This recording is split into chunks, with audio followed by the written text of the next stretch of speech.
everyone, and welcome to Make It Make Sense with Monique Pressley. I'm your host, Monique Pressley. I'm excited as always to be here with you and thankful that you are here with me. Now is your chance to tell a friend, tell a neighbor, tell a liar, tell a frenemy, tell anyone who you just want to get the real deal and be entertained while they do it, that we have a great show for you today. We're not going to run long, but we're going to make it count, okay?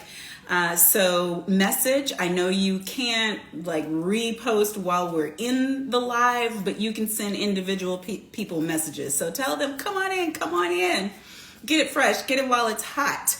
As always, our commitment to you is that we are going to dial down the noise, dial down the rhetoric, get rid of all the bickering, and give you the who, what, where, when, why, the truth, the real of it, the facts. And if there's commentary, which I expect there will be plenty of commentary today, is still going to be based in facts, telling the truth, and based in data, because that's what we do, right?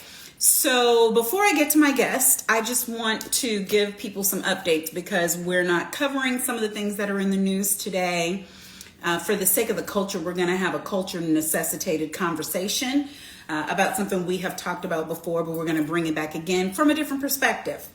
But I do want people to know that just a little bit ago, the president of Ukraine, President Vladimir Zelensky, did address the United Nations, and our UN ambassador, our sister, spoke after he spoke. And if you are not paying attention to what is happening there and the atrocities that we're just now learning about, we knew that there were atrocities taking place, and you know that our friend of the show now, Terrell Jones, has been with us quite a few times and explained to us from on the ground, when he was on the ground, what was happening. He is now on his way traveling home, so I'm looking forward to getting to talk to him again after he's back on U.S. soil.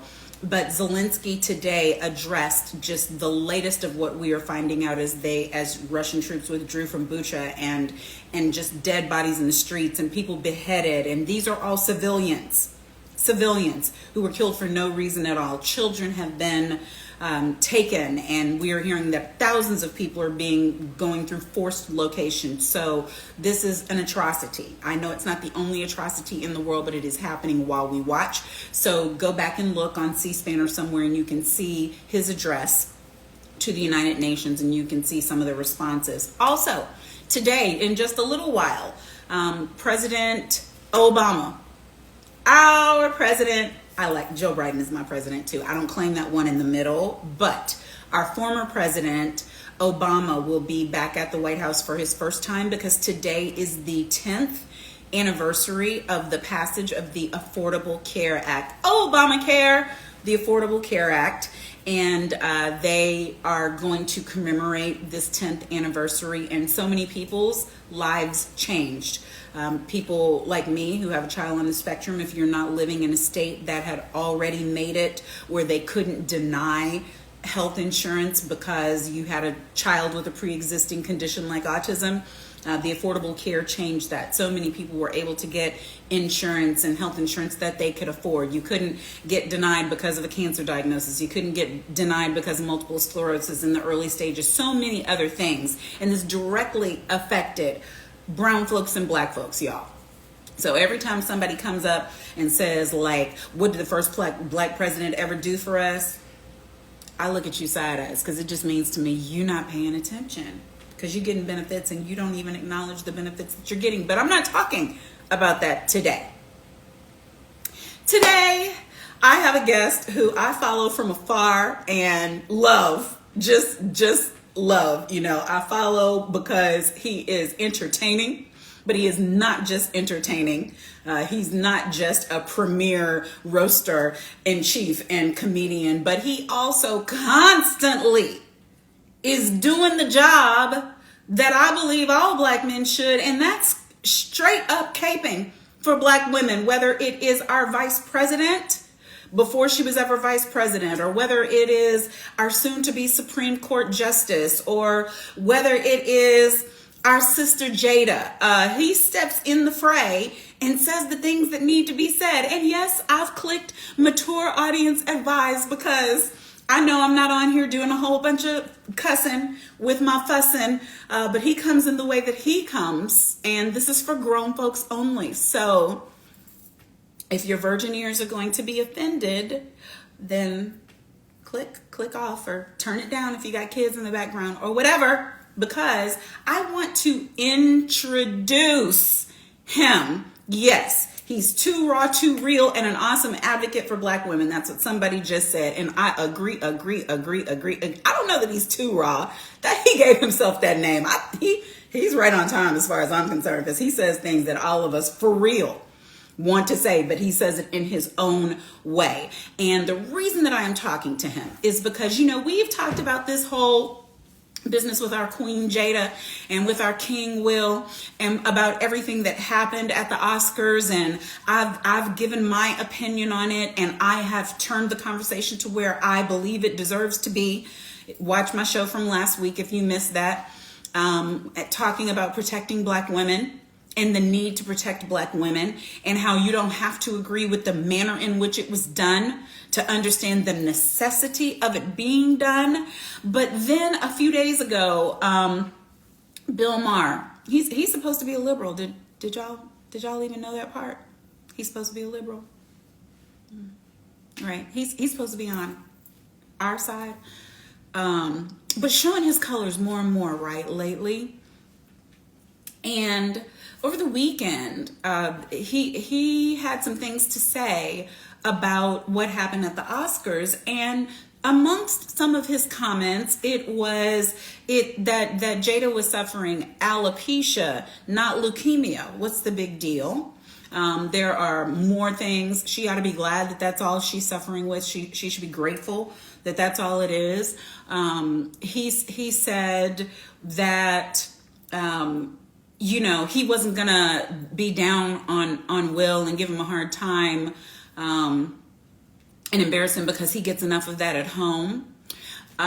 He said that he couldn't understand essentially why this is Bill Maher, y'all, who said this, why Will would be hauling off and slapping the woman who slept with August. That's what he said. And because I try to ignore him, I would never watch him, but I heard people commenting on him, and I was trying to understand, like, why, if we know who the person is who said the joke, that's Chris Rock, and we know the person who took enough exception to it to slap the taste out of his mouth, that's Will Smith, why all these jokes were centered around and disrespecting the Black woman who was already disrespected, which led to the slap in the first place. That's what I was wondering, but not really wondering, because as you guys know, when I covered this last week, I played over and over on loop Malcolm's quote about the Black woman being the least protected, right? The most neglected and the most disrespected. We've already established that. But just exhibit 15,599 million of that. And then I ran across this video from my brother and our guest, Too Raw, Too Real, Kenny Walden. So I want to introduce him with this video. And like I said, if your virgin ears are going to get offended, cover them. I'm just confused, y'all. I really am. As I can sit here and I'm just reading the comments and seeing the way y'all are treating Jada Pinkett Smith, it's just confusing to me. Like, my whole thing about the whole thing, and I don't want to spend too much time on this because it's been dragging for a couple of days now. But my whole question is, and the thing that y'all are failing to realize is the fact that what the fuck does Jada have to do with what Will did? Why is she being punished for her husband's actions is a confusing part to me. And why the fuck is August Alsina being brought up when his ass wasn't even at the fucking Oscars? I think that's the shit that's confusing the hell out of me. Like, Y'all are giving these white men the validation to call y'all bald-headed hoes. Y'all don't see what y'all are doing? And if black women don't want to be protected, could y'all let me know that up front so my ass can mind my black ass motherfucking business and stay in my gay ass place? Because it's a full-time job protecting y'all. But if y'all don't want to be protected, let me know. Because as white people continue to come for your crowns and tell you what beauty's supposed to look like and what it's supposed to be and how you shouldn't feel no type of way about your hair and talk about alopecia isn't a big deal and you know how sensitive your hair is. Let my ass come for y'all and say some shit about y'all damn hair. Y'all will feel some type of way. But y'all are either knowingly or unknowingly validating what these white people are saying about Jada Pinkett Smith when Jada didn't do shit. She didn't slap Chris Rock. Will did. And y'all are holding her accountable for some shit she didn't do. What the fuck? Which proves to my point. Y'all hate black women so much. Even black women hate black women. I'm like, well, damn. Jada didn't do shit. She just had a look. Will slapped the dude. But yet she's the butt of the fucking joke. They're calling her the whore Babylon. Who she slept with has nothing to do with the fucking Oscars. And the crazy shit about it is Will was nominated for the Oscars. She was there supporting her husband. She didn't sign up to be made fun of. She was just there to support her husband. Now, if they were making fun of Will, fine. He was nominated. He signed up for the shit. Jada was just there to support her husband. It's weird to me. Imagine you going somewhere to support your husband at his job, and then all of a sudden at the job, one of the people who are presenting comes for you for no fucking reason, and you ain't said shit, didn't do shit. How would you feel? Where's y'all sense of morality? Where's y'all sense of feeling for some damn body? Jada didn't do nothing. And the thing that's confusing me most about all this shit is everybody's focused on the fact that, oh, Jada slept with August Alsina. Well, if y'all even watched the Red Table Talk, which is obviously y'all motherfuckers haven't, when August put out all their fucking business, because Will and Jada never talked about their open marriage or anything that was going on in their fucking marriage as far as the bedroom or who they were sleeping with. August brought that shit up. He talked about his own personal trauma and what he dealt with in the entanglement. But the crazy thing about it is when they had the conversation and actually addressed all the allegations that August put out there, because they had to address it because people asked for it. It wasn't like, oh, we're just randomly going to do this. It was all over everywhere. So they said, you know what? Let's address it and put it out on the motherfucking table since August aired it, because they didn't. What did Will Smith say? He said he cheated too. But all of a sudden, we forget about that. Because guess what? It's normal. It's normal. You know, when men cheat, they're seen as a player. But let a woman have multiple damn people in their damn lives or people they might sleep with, all of a sudden they're a fucking whore. Y'all don't even realize the misogynoir that you guys are even putting on your damn self. Because remember, women can't be equally yoked or on equal footing. But when men do it, I think the problem is y'all are so used to a woman standing by a cheating ass husband and not the other way around. Y'all aren't used to a man defending his wife, even though what he did, I'm not condoning it. All I've ever said and continue to say is, I understand. I don't condone violence. I don't think violence is the answer. But again, I understand. You know, multiple things could be correct at the same damn time. There could be multiple truths to the same thing. Chris Rock was dead ass wrong, but nobody wants to talk about what he did. Chris Rock is always attacking black women. Nobody wants to talk about how he said that black women are less than white women. How Barack Obama need to get him a white girl. Y'all forget all this shit. Now the videos and all the things are resurfacing now all of a sudden. We're going to make excuses for this because I don't condone violence. You don't have to condone violence, but you don't have to also condone the tearing down of black women either. It's a false fucking choice. Both parties was wrong, but my whole thing is Jada didn't do anything to deserve it. And that's the part that y'all are, it's like, I don't know what y'all aren't getting. What did Jada do? What did she do? Nothing. Why does she deserve to be made fun of? Why does she deserve to be dragged? Jada didn't do nothing. All she did was give a look, as black women do. Give a look. Because they can't say anything. They can't speak up for themselves. They can't defend themselves.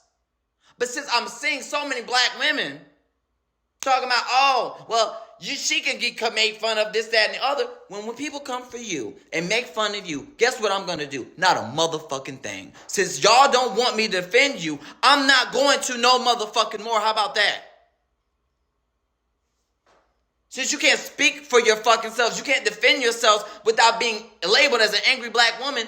Jada never said nothing, didn't go across that stage, didn't attack no fucking body. Will did. As a reaction to seeing his wife in distress. What he did was wrong. We can all agree on that. But what Chris Rock did was wrong. Because Jada didn't sign up to be made fun of. She wasn't nominated. It was unscripted. You make fun of the nominees, not the fucking people in attendance. The fuck? That's the part that y'all are just, it's blowing my mind. And y'all allowing Bill Maher and all these fucking saltines to drag and degrade black women and come for their crown. Your glory. What the hell? Jesus. But since I'm so damn confused with y'all. I'm so disgusted. I'm so disappointed in my people. Multiple things could be right at the same damn time. And multiple things could be wrong. And I'm seeing too much wrong happening here.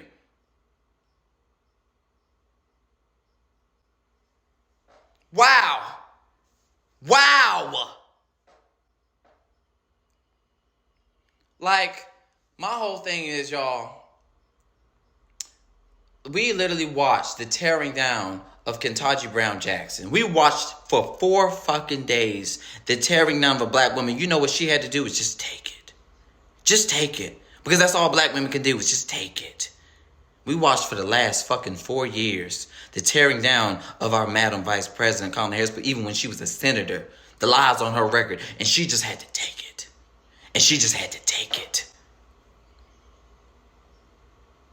We saw for fucking 8 years, actually longer than that. We saw for fucking 12 years the tearing down of our forever First Lady, Michelle Obama. And you know what she just had to do? Is just take it. Hey, Hey, thank you so much for having me. This is really exciting, actually. I've been following you for a very long time. listen. We are in a mutual adoration society. And I don't know, it was lagging, but I know people were getting your words. And to me, it was just necessary. I wasn't going to play Bill Maher's clip because we don't give him time here. But I wanted to play what you said because that was, and it's not, it's not the first time. You always say exactly what it is, which is what I appreciate about you. And you defend us. And I already said that. That's what I appreciate about you. And yes, y'all who were saying, tag that young man, tag that young man. Here's that young man. I don't have to tag him.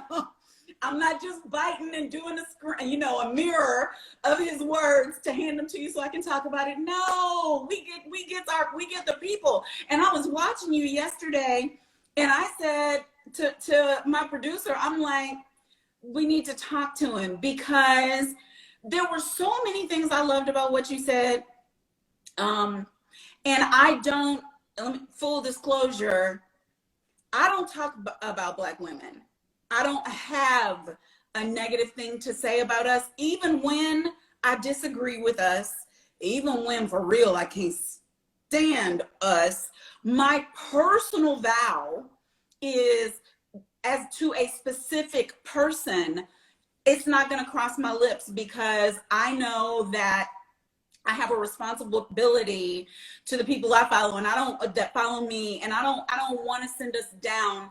I mean, her first name could be Candace. Let me just tell you how real I am about this, right? It ain't matter. She Black to me, whether you know you Black or not, sis. I got all y'all, but that doesn't mean that we are not open to criticism, especially from those who love us. Yes. And are trying to do right by us. And guys, Kenny Walden, he for years now has been in his own unique special, and please do give him his offering. If you go to his Twitter, You'll see his Cash App, and same thing on his Instagram. So bless him. If the preacher deserves a blessing, because I put mature audiences advice on here, but it was my church folks who was mostly saying, preach, give him his offering. Because we needed said. We needed said, Kenny. And so I watched what you said, that I just put, it's 17 minutes long. I played like 8 minutes of it. And notice, I stopped right before you went for one of our sisters, because you wasn't wrong about it. But if y'all want to know what Wanda said and what Kenny had to say about it, go look. You guys can go look at the full video. I think go look at the video. I'm not saying he's wrong. I'm just saying that was our stopping point. But you said so many things that hurt me to my heart, but they may be right. So I'm going to just start at the top. Y'all hate Black women so much. Even Black women hate Black women. Is that true, Kenny? Is that true? I do believe there is a deep-seated self-hate that Black women have to go through. And in the time that we're living in right now, I'm starting to see a lot of Black women accepting and embracing their Blackness, because for so long they've been told that you're not worthy and been told to stay in their place. Like a lot that's happening right now is projection. You know, a lot of reasons why a lot of people don't like Jada is because they feel that she should have played a role, if you will, you know, the submissive.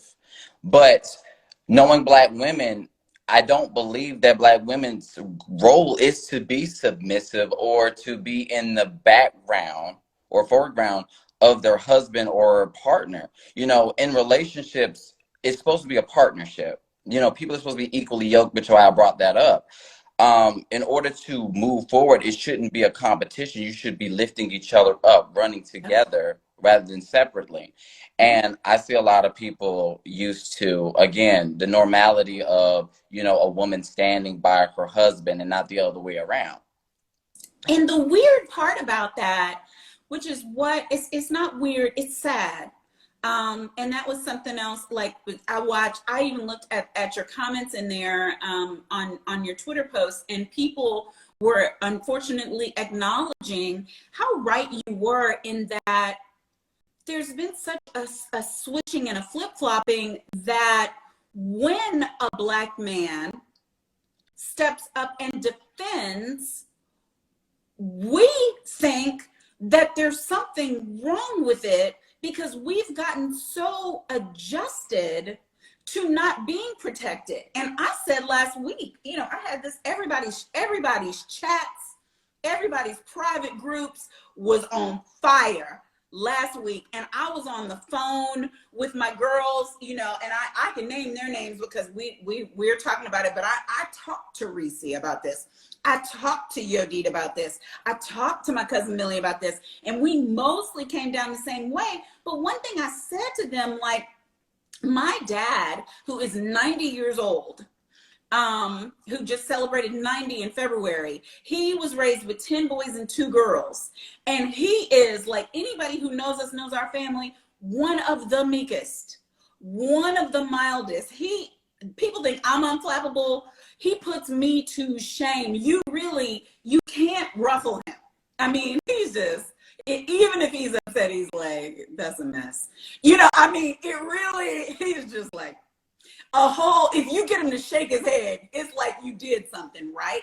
But the one area where I have seen through my 51 years of knowing him, Mike Daniel will come at you like the most ignorant somebody if he thinks you disrespected his wife, his daughter, one of his sisters, one of his nieces, his brothers.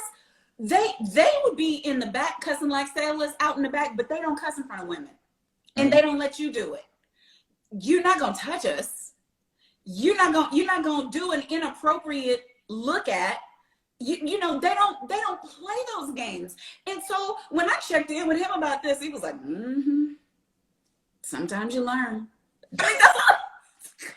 Just, you know. You know what? There's a lot of men that, you know, he's a dying breed, unfortunately, because it's embedded in our culture to continue to disrespect Black women. And as we're seeing generationally, there is a shift or a gap. People who, and the reason why I'm able to see it from a different lens than a lot of people my age or my generation, being a millennial, is because I was raised by a boomer. So I was raised completely different than these people. So I'm able to actually look at it through a different type of lens, but actually able to step back and look at all points of view. But yes, your father is definitely a dying breed. We need more people like him. It's well, but I don't think he's a dying breed, and that I think that there are less of them. But how old are you, Kenny? I'm 28. Yeah. So see, they're not dying because, and that was the thing. That was the thing that I loved. That consistently, here you are, young man. He's 90. You're 28. You see these matters the same way. Which is what I also loved in the video. You like, let me sit my gay ass down. If y'all don't want respecting, I mean, you're not marrying one of us.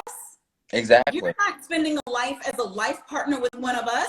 You're not choosing to have children with one of us. You are in a completely different category and lane where that's concerned. But damn, why you're at the front line? You a soldier. And I'm having back office conversations with these dudes with millions of followers who are saying, well, but he really shouldn't have done that because it made us all look bad. And I'm like, it makes you look worse if you continue to be silent to the mistreatment and the verbal violence against a Black woman.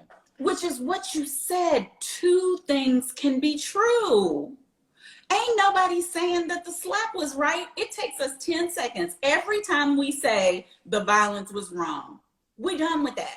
But then can we pay attention to how, as you said, we gave license to the Bill Maher's of the world to basically call our queen, our sister, a bald-headed hoe?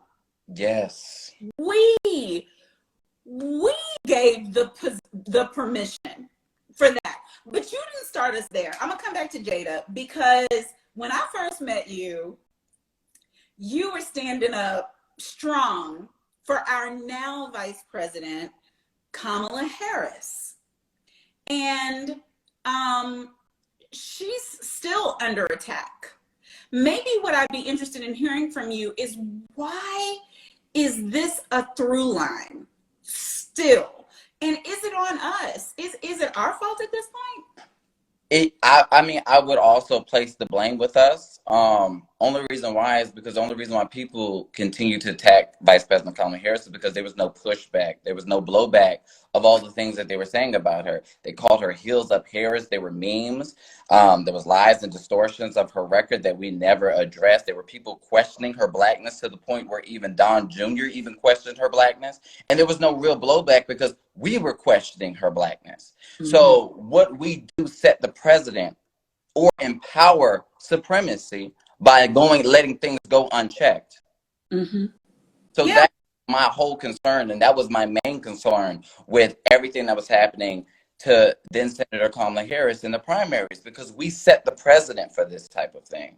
Yeah, us, because the message that we send, we really give these permissions. But the thing to me that is obvious is the Vice President, then Senator Harris, and the thing is, loved her when she was Senator Harris, right? And then the minute that there's going to be more power, it's like we do the job of the supremacists for them because there's a wild root, in us, a wild strain. I'm a preacher, so I'm always ending up going back to the Bible in some way, shape, or form. I'm like, just like you got a good remnant, you got this wild strain. You got this strain that would beg to be in pigs just to stay alive. That we're saying not Black enough. But then here we come to soon to be Justice Ketanji Brown Jackson. Ain't nobody questioning her Blackness, but she's married to a white man. God, that is such a sensitive topic. I've been wanting to cover this for a while. Here you go. For the longest, since we're talking about crowns, Yes. for the longest, Black women and their hair has been a sensitive subject. And God, okay, I go to Black barbershops. Okay, we hear certain conversations that are being held as far as the way Black women are supposed to look and how we glamour at European standards of beauty. So when Ketanji Brown Jackson, as beautiful as her dreads are, and how she looks stunning in them, and she rocks those locks, gorgeously. I believe that some people find maybe her aesthetic may not be as appealing as certain others, which might be the reason why she might be married to a white man. We've literally listened, and I don't know if you guys follow on TikTok. I've listened as men say that if a Black woman is well accomplished and has so much to bring to the table, and he is either lacking or doesn't fit that same, I guess that same criteria, then he has nothing to offer her. I think with Black men, and I'm not saying this as a generalization, but from what I've been seeing and the things that I'm hearing, and just my own personal experience, because again, I grew up with heterosexual Black men all around me, and I hear the things that they say, and it feels like rather than coming together, it's always some sort of competition. Yep. And it's kind of hurtful. I mean, even growing up, I literally watched as my stepfather. Now he was making six figures, right? But he had financial issues. My mom made a fraction of what he made and was owned everything that she had. And because of his pride, he refused to take advice from her financially, where he died with only $234 in his bank account. Lord have mercy. But he was making six figures. But my mom, which was making only a fraction of that, wanted to help him, but he was too prideful to accept the help. Ooh, Lord. Thank you so much for your transparency, even in that, because I know that women who are similarly situated to me understand, not through some science project, but through direct knowledge, that lots of men do not step because they think that there's nothing to offer, as you said, or do step with the goal of suppressing, objectifying, controlling. And I'm like, you miss every opportunity when those are your goals, because for real, if you got a Black woman, like, being a partner, pump up the poo is in our bloodstream. We don't even have to be taught that. You ain't got to teach us how to have your back, your front, your middle, your side. That's what we do. That's who we are. You can chase us, not to the shores of this country. Put us in our own country, and you will see whether we needed you or not. You will be right there, boo. And somebody would let them try to say something about you. Listen, we'll take the crown off and fight.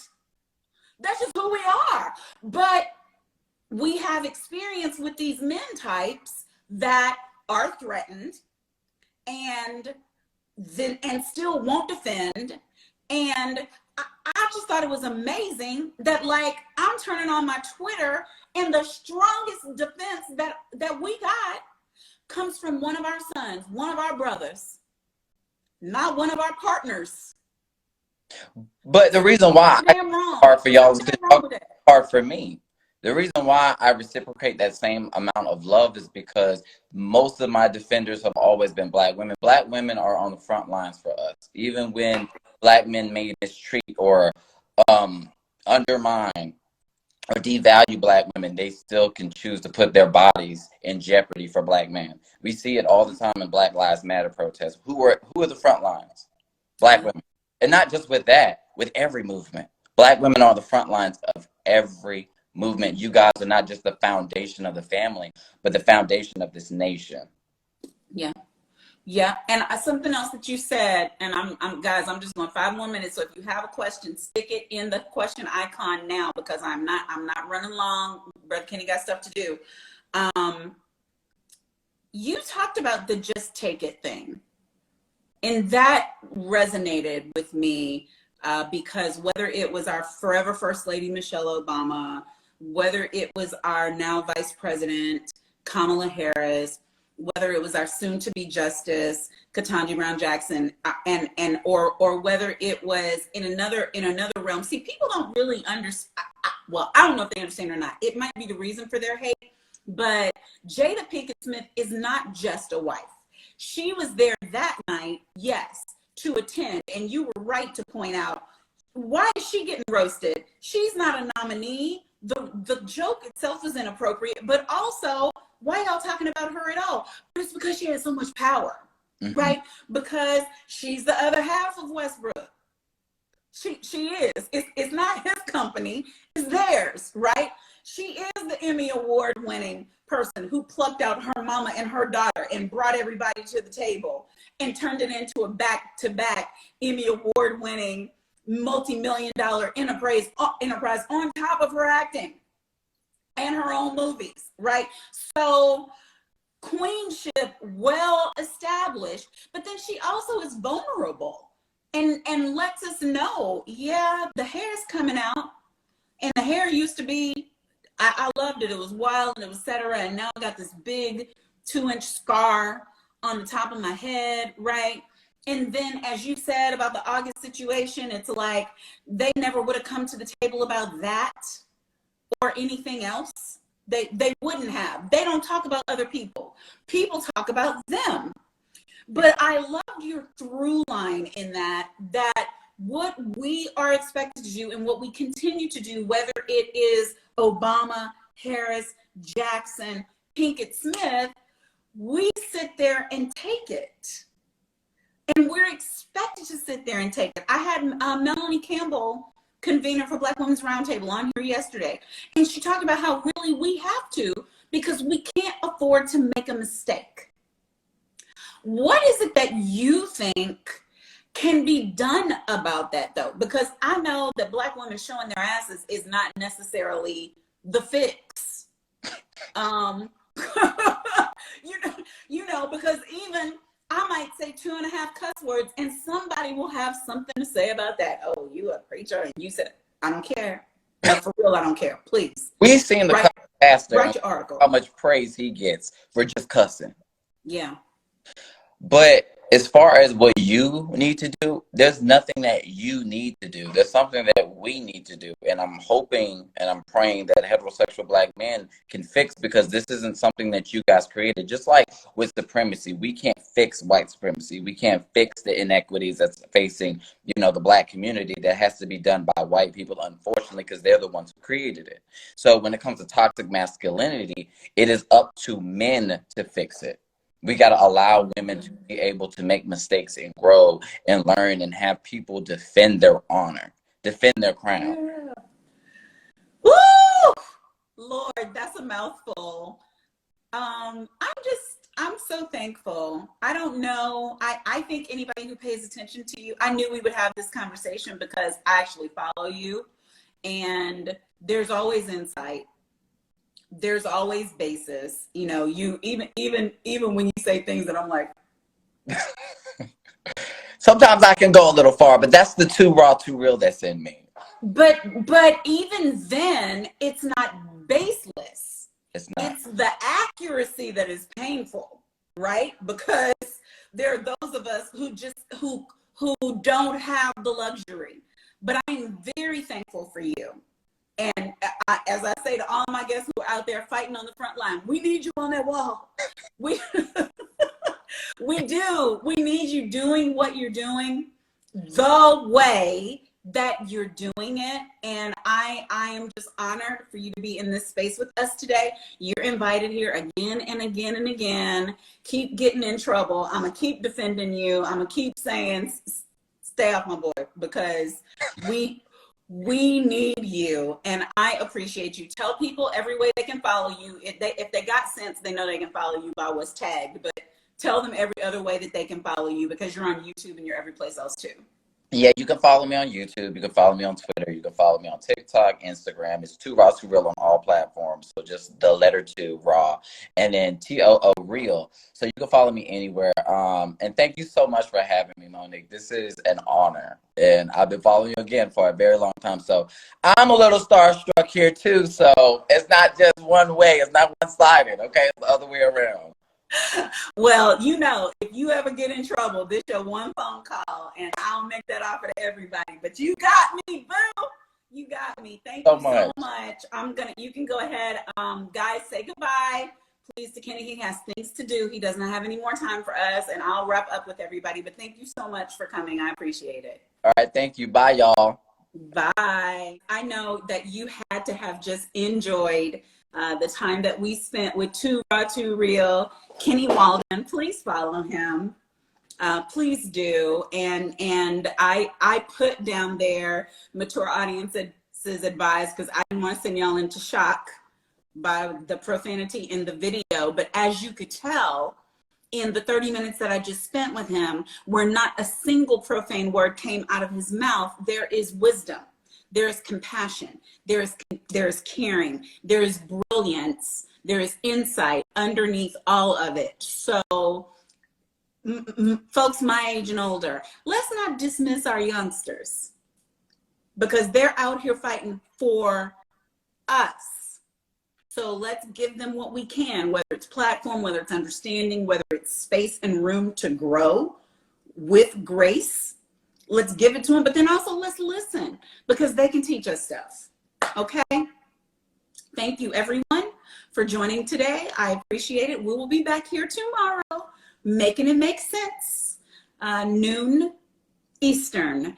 If you are new to us, or if you have not yet supported us, then please do at the link in my bio, at the link tree in my bio. Thank you, Kenny. We appreciate you. We love you. Hearts up for Kenny, y'all. At the link tree in my bio, there are ways you can support our production. We have a team. We don't just do this with me just hopping on live. Go to my YouTube. Follow my YouTube. Not follow. Subscribe. See, old head. Subscribe to my YouTube channel, Monique Pressley TV. That's where the full shows land. And then support us, please. No gift too great or too small. At the link tree in my bio, you can support us on Cash App, $MoPress, MoPress, or through business PayPal, or through becoming a subscriber through Patreon. And there you can get all kinds of special stuff, long form interviews, stuff hot off the press. We do it there. But please, please support. If you come here and you know you're going to get what's real, what's true, what's factual, the who, what, where, when, why, and with all the different parts of what it means to be human. That's what you can find here. I'll see you again tomorrow. Bye-bye.